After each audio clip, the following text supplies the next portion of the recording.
Good morning students. आज हम लोग देखेंगे profit and loss appropriation account. सबसे पहले हम बताएं कि profit and loss appropriation account है क्या। Profit and loss appropriation account is the extension laser of profit and loss account. अर्थात ये प्रॉफिट एंड लॉस अकाउंट का एक विस्तार है। जिस प्रकार सोल ट्रेडिंग में trading account and profit and loss account businessman बनाता था। ट्रेडिंग अकाउंट के द्वारा ग्रॉस प्रॉफिट और प्रॉफिट एंड लॉस अकाउंट के द्वारा नेट प्रॉफिट उसे मालूम हो जाते थे। लेकिन सोल ट्रेडिंग में सिर्फ वन पर्सन ओनर होता था, एक व्यक्ति मालिक होता था। इसलिए जो भी प्रॉफिट या लॉस हुआ उस पर उसी का राइट होता था। लेकिन पार्टनरशिप में हमको पता है कि कम से कम 2 या 2 से अधिक पार्टनर होते हैं। इसलिए net profit and loss account के द्वारा नेट प्रॉफिट की जानकारी होने के बाद पार्टनरशिप में एक डिस्ट्रीब्यूटेबल प्रॉफिट भी निकालना पड़ता है। डिस्ट्रीब्यूटेबल प्रॉफिट का मतलब कि वो प्रॉफिट जो पार्टनरों के बीच डिस्ट्रीब्यूट किया जा सके, वो प्रॉफिट जो पार्टनरों के बीच बांटा जा सके। तो डिस्ट्रीब्यूटेबल प्रॉफिट और नेट प्रॉफिट में डिफरेंस है। नेट प्रॉफिट में चार्जेबल एक्सपेंसेस जितने हैं, प्रॉफिट एक्सपेंसेस अगेंस्ट प्रॉफिट, यानी चार्जेबल एक्सपेंसेस जितने हैं वो सब रहते थे प्रॉफिट एंड लॉस अकाउंट में। लेकिन प्रॉफिट एंड लॉस एप्रोप्रिएशन में हमको सिर्फ उसी एडजस्टमेंट पर ध्यान देना है जो पार्टनर्स से रिलेटेड है। अर्थात वो एडजस्टमेंट जो पार्टनर से रिलेटेड है, जो एप्रोप्रिएशन के आइटम हैं, उन्हीं एडजस्टमेंट का यूज हमको profit and loss appropriation account में करना है। जैसे interest on capital, partners salary, interest on partners drawing, partners commission etcetera. तो profit and loss appropriation account में जो प्रॉफिट एंड लॉस अकाउंट के द्वारा नेट प्रॉफिट निकलता है, उस नेट प्रॉफिट में से कुछ एप्रोप्रिएशन से रिलेटेड एडजस्टमेंट को डिडक्ट करने के बाद जो आता है प्रॉफिट, वही divisible profit among all partner या distributable profit among all partner होता है। और वही डिस्ट्रीब्यूटेबल प्रॉफिट निकालने के लिए हमको निकालना पड़ता है या बनाना पड़ता है profit and loss appropriation account. देखा जाए कि ट्रेडिंग अकाउंट शॉर्ट फॉर्मेट हम दिए हैं। ट्रेडिंग अकाउंट में ओपनिंग स्टॉक से स्टार्टिंग हुआ और डायरेक्ट एक्सपेंसेस हम लिखे, और सेल्स क्रेडिट में, क्लोजिंग स्टॉक क्रेडिट में डायरेक्ट एक्सपेंसेस लिखने का मतलब बहुत सारे एक्सपेंसेस जैसे वेजेस हुआ, कोल, कोक, गैस, इलेक्ट्रिसिटी एटसेट्रा, और डायरेक्ट एक्सपेंसेस जैसा आप लोगों को पता है ट्रेडिंग अकाउंट में जो लिखे जाते हैं वो सब इधर लिखने के बाद अगर क्रेडिट साइड बड़ा रहा तो डेबिट में बैलेंसिंग फिगर ग्रॉस प्रॉफिट आता था।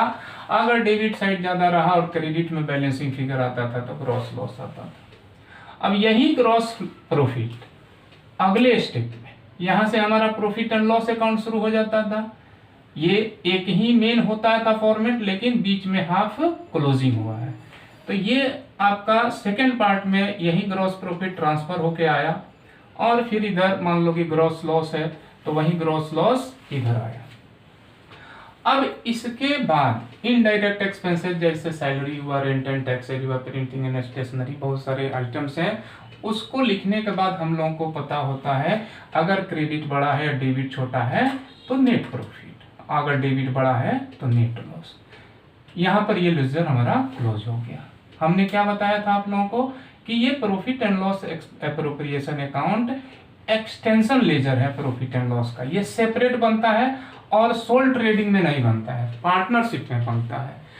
तो जिस तरह ग्रॉस प्रॉफिट इसका ट्रांसफर हुआ था प्रॉफिट एंड लॉस अकाउंट में, उसी तरह नेट प्रॉफिट जो हमारा प्रॉफिट एंड लॉस अकाउंट का था वो ट्रांसफर हो गया हमारा profit and loss appropriation account के क्रेडिट में। अगर नेट लॉस हुआ तो नेट लॉस भी ट्रांसफर हो जाएगा प्रॉफिट एंड लॉस एप्रोप्रिएशन के डेबिट में। हमने एक एज्यूम किया पार्टनर्स नेम ए और बी, इंटरेस्ट ऑन कैपिटल, ए को कितना, बी को कितना, जो भी कैलकुलेशन होगा रेट दिया रहेगा क्वेश्चन में, उसके अनुसार जो हम कैलकुलेशन करेंगे और वो amount of interest on capital हम डेबिट में लिखेंगे। उसी तरह पार्टनर सैलरी पार्टनरशिप डीड के अनुसार अगर पार्टनर्स को सैलरी अलाउड करना है तो पार्टनर सैलरी का अमाउंट क्वेश्चन में जो भी दिया हो, अगर पर मंथ दिया हो तो पर मंथ अमाउंट इंटू 12 करके अमाउंट निकालेंगे, अब पर एनम दिया हो तो सीधे अमाउंट लिखेंगे। Partners commission not manager commission, partners commission rate दिया रहेगा या लमसम अमाउंट भी दिया रहेगा, अगर दिया रहे तो ठीक लिख देंगे। इंटरेस्ट ऑन ड्राइंग का कैलकुलेशन हम लोग समझे हैं, बहुत से तरह के इंटरेस्ट ऑन ड्राइंग के कैलकुलेशन होते हैं, उसके अनुसार इंटरेस्ट ऑन ड्राइंग का जो भी अमाउंट आया वो क्रेडिट में। इसके डेबिट में वो आइटम लिखे गए जो फर्म के लिए एक्सपेंसेस है, यानी फर्म इसका पेमेंट करेगा। फर्म मतलब बिजनेस, पार्टनरशिप फर्म के लिए वो एक्सपेंसेज है जिसका पेमेंट पार्टनरशिप फर्म के द्वारा किया जाएगा। जैसे इंटरेस्ट ऑन कैपिटल कौन देगा? पार्टनरशिप फर्म देगा। किसको देगा? पार्टनर्स को देगा। भले इंडिविजुअली पार्टनर्स के लिए वो इनकम होता है, लेकिन फर्म का हम बना रहे हैं प्रॉफिट एंड लॉस एप्रोप्रिएशन, इसलिए ये भी ध्यान देना है हम लोगों को कि ये profit and loss appropriation account columnar form में नहीं बनता है। जिस तरह पार्टनर्स कैपिटल अकाउंट बना करते थे, उस तरह ये profit and loss appropriation account columnar form में नहीं बनता है, क्योंकि बिजनेस सभी पार्टनरों का एक ही होता है।